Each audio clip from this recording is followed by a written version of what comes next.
A paz do Senhor, povo de Deus, que é o irmão Israel, e eu estou aqui trazendo mais um vídeo para você.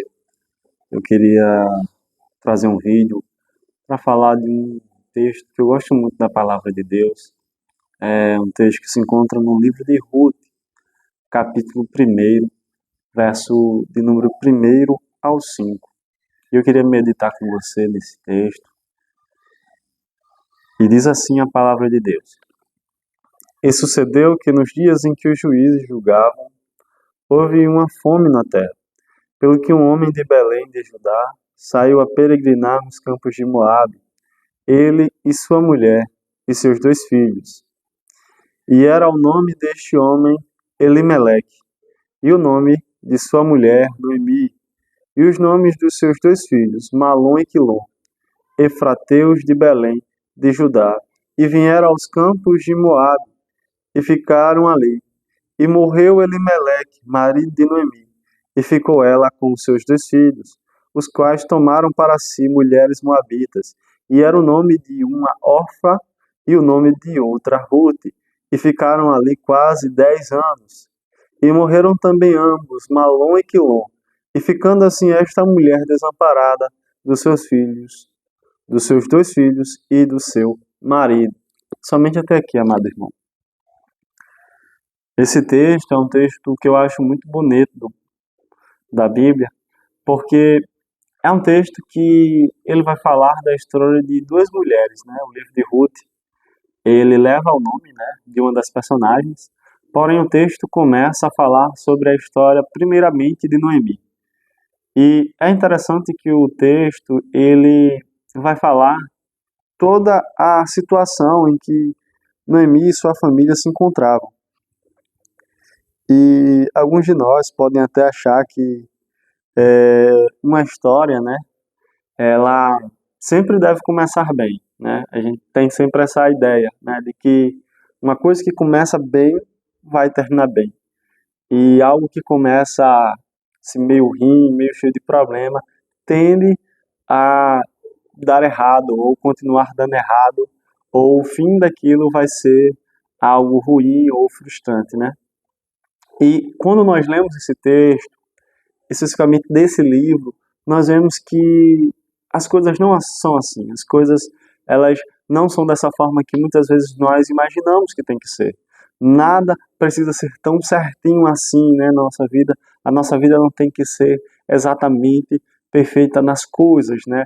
Eu não tenho que só viver em bênção, só viver uma vida em que eu viva bem, não. Problemas vão vir, né? E é interessante que o texto, logo esse texto que começa o livro de Ruth, ele vai falar sobre vários e diversos problemas. Primeiro que nós podemos ver que o livro começa com uma situação.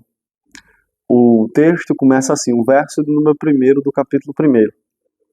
E sucedeu que nos dias em que os juízes julgavam, houve uma fome na terra. O primeiro problema que nós temos aqui, primeiro nós vamos identificar a época em que esse texto ele está. Nós temos o tempo dos juízes, em que o tempo que os juízes julgavam a terra.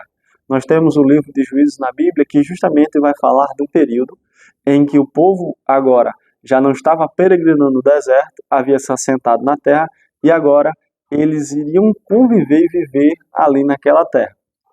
E nesse tempo não havia rei sobre Israel. E uma das frases que mais é recorrente naquele texto do livro de Juízes é que cada um fazia o que bem entendia. Era quase uma espécie de anarquia.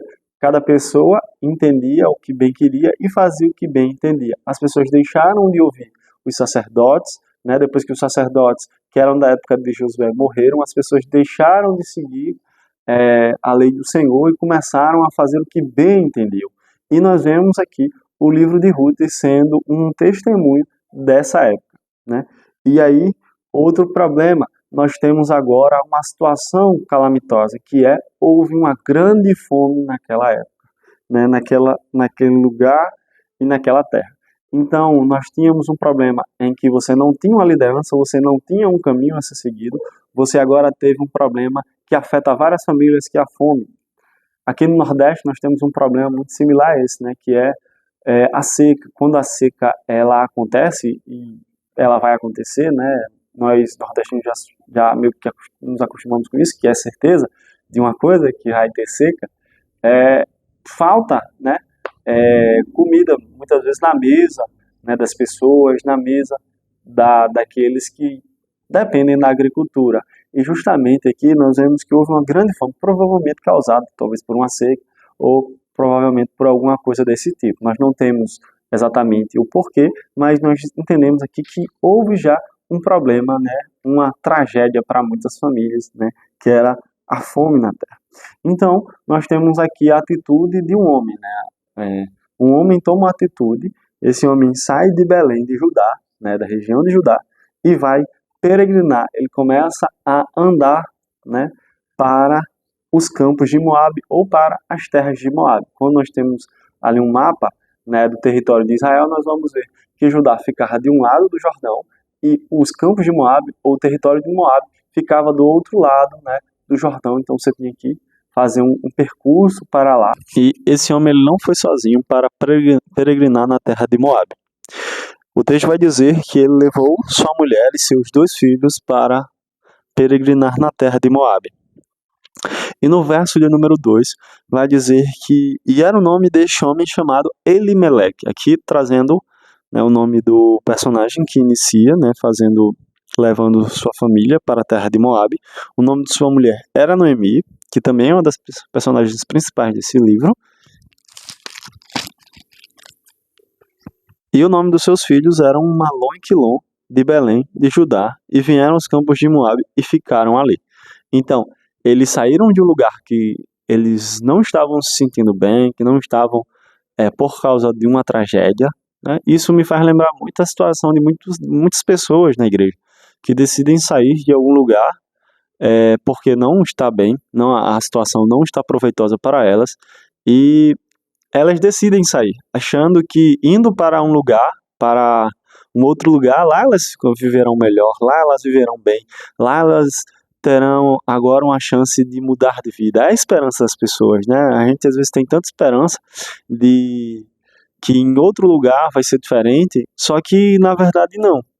A situação não pode, na verdade, melhorar, né? E tende, geralmente, a continuar tendo o mesmo problema, né? Por um momento, a situação pode até, para nós, melhorar, mas, na verdade, não é certeza de que mudando de um lugar para o outro, a situação vai mudar ou vai melhorar. Isso é o que nós vemos na própria história de Noemi, né, e de Elimeleque. Porque no verso de número 3, nós vemos que Elimeleque morre. O texto não diz o porquê da morte de Elimeleque, mas diz que este homem morreu. E o texto vai dizer que morreu Elimeleque, marido de Noemi, e ficou ela com seus 2 filhos. E agora que esta mulher está desamparada do seu marido. O seu marido foi, né, levado, ele morreu. E não diz que foi por causa de pecado, né?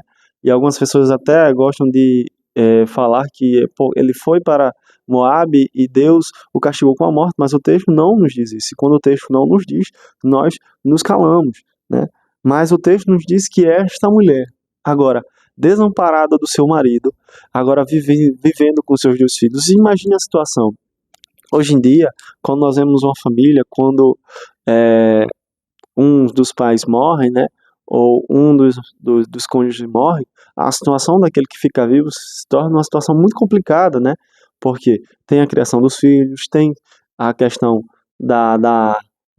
né, das despesas, da alimentação, e tudo isso fica sobrecarregado com alguém. E imagine a situação desta mulher, como esta mulher agora estaria vivendo. Mas, aparentemente, essa mulher ajuntou as suas forças, teve esperança de uma nova vida, teve esperança de viver algo melhor, né, de pelo menos por meio dos seus filhos, ter uma esperança de vida, de algo melhor à frente. E muitos de nós somos assim, temos esperanças de que algo vai melhorar. Mesmo quando a tragédia bate nossa porta, mesmo quando a tristeza bate nossa porta, nós temos esperança de que algo vai melhorar. Nós temos esperança de que algo vá realmente dar certo. E o texto continua no verso de número 4, o texto vai dizer que agora os garotos tomam mulheres moabitas, que uma chamada de Orfa e a outra de Ruth. Então a vida continuou, a vida prosseguiu. E o texto vai dizer que eles permaneceram naquele lugar 10 anos de suas vidas. Então havia, né, uma esperança de algo melhor. Mesmo que a situação no início não tenha sido boa, e nós nos munimos dessas esperanças muitas vezes na nossa caminhada cristã, na nossa vida cristã, nós nos munimos de esperança de que algo vai melhorar, mas pode ser que não melhore. E aí tem um ditado no mundo que faz muito sentido: que desgraça pouca é bobagem. Às vezes nós nos perguntamos, será que a situação já está ruim? Será que ela pode piorar, né? Aquele meme. Tava bom, mas agora parece que piorou. E realmente, às vezes nós não imaginamos como as coisas podem piorar. E no verso de número 5, o texto diz: E morreram também ambos, Malom e Quilom. Assim ficando esta mulher desamparada dos seus 2 filhos e de seu marido. Como eu disse, né? O ditado no mundo é desgraça pouco, é bobagem. Às vezes as coisas que nós temos muitas vezes na vida não é lembranças de dias felizes, não é? Não é lembrança de momentos alegres que nós tivemos com nossa família. As maiores lembranças que às vezes nós temos são das tristezas que nos acompanham no nosso viver. E isso evidencia muito um problema, né? Da tristeza hoje para o povo de Deus. Como nós nos deparamos, como nós conseguimos entender a tristeza. Nós achamos que a tristeza não é uma coisa que nós devemos viver, né? Nós não devemos vivenciar. E esse texto de Ruth, quando fala sobre a vida de Noemi, ele vai claramente expressar isso. Nós temos uma mulher que agora está desamparada de tudo que ela amava. Está numa terra, né, que ela achava que lá ela teria, né, esperança. Mas agora ela está desamparada de todas as coisas. Como não estava o coração desta mãe? Como não estava o coração desta mulher? Quantos de nós não perdemos pessoas que amamos, amigos, colegas, irmãos, mãe, pai, mulheres, homens, que amávamos tanto. E nosso coração se entristeceu, encheu de tristeza, e nós ficamos amargos. E justamente é isso que acontece na vida de Noemi. Mais para frente no texto nós vamos ver isso. Mas o interessante é que em todo o tempo, em todas as circunstâncias, Deus ainda estava na vida de Noemi. Meu amado irmão, Deus está na nossa vida. Não importa as situações e as circunstâncias que nós estamos vivendo. Mesmo que a tristeza seja o único episódio que nós temos vivenciado, Deus ainda está em nossas vidas. No livro de Eclesiastes, que nos fala o seguinte, Eclesiastes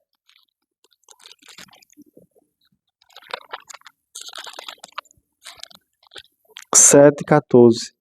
No dia da prosperidade goze do bem, mas no dia da adversidade considere, porque também Deus fez este em oposição àquele, para que o homem nada ache que tenha de vir depois dele. Esse texto nos diz que no dia da felicidade, no dia da prosperidade, eu me alegre, sorria, fique feliz, mas no dia da aflição, no dia da tristeza, eu considere, eu entenda que Deus fez um e Deus também fez o outro. É no livro também de Isaías que há uma citação boa de nós lembrarmos. Isaías 45, verso de número 7.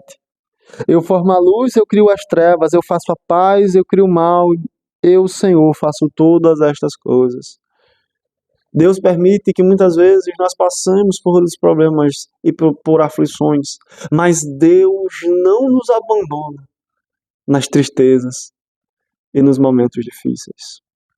Esta mulher, Noemi, passou por momentos muito difíceis da sua vida. Isso a marcou, isso a feriu, mas não determinou a sua adoração, o seu apego a Deus.